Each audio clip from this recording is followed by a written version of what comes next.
It was John McCallum.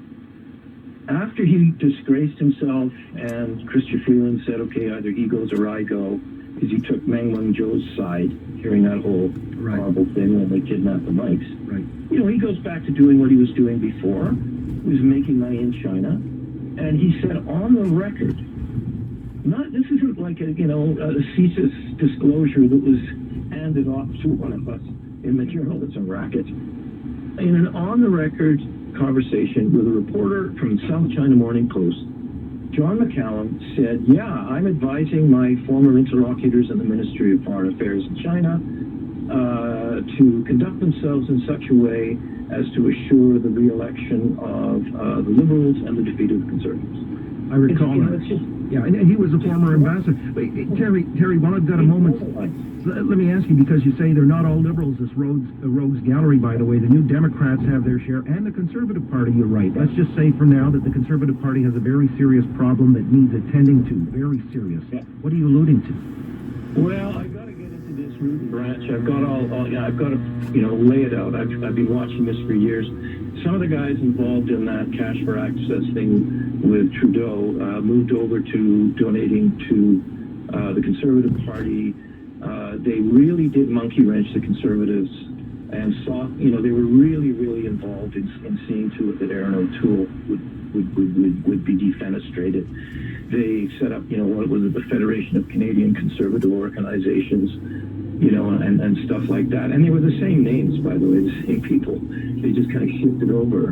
And I think there was, after the last election, there's a bit of a camp within the Conservative Party that said, you know what, we can't beat these guys. We're not going to be able to beat these guys. We have to back off on China stuff.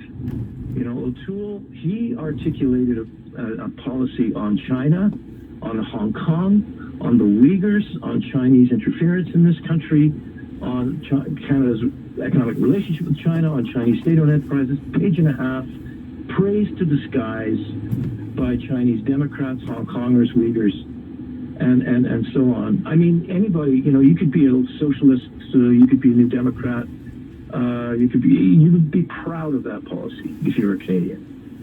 And that was simply untenable. And, he was targeted. The Conservatives suffered. There's only a handful of ridings, comparatively speaking, where, the rubber really hits the road in who wins an election in this country. And so there is a kind of a little bit of a block in the Conservative Party that just said, we got to back off on this China stuff because you're going to get whacked. Wow.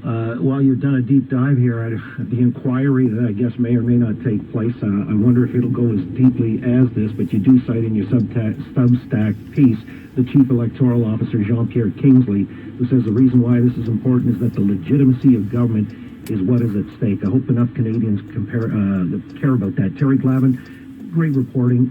Again, I would recommend anybody read the real story on Substack. Terry is a columnist. Well, do you read the National Post as well? Well, no, I mean, it's a daily... No, do read my Substack. I'm sorry. You're right. Read my Substack, the real story. You got it.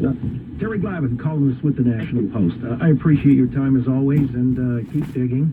And we're not letting this one go anytime soon. I think the issue is far too profound for that. Thanks for your time. Okay, buddy. Take care. You got it.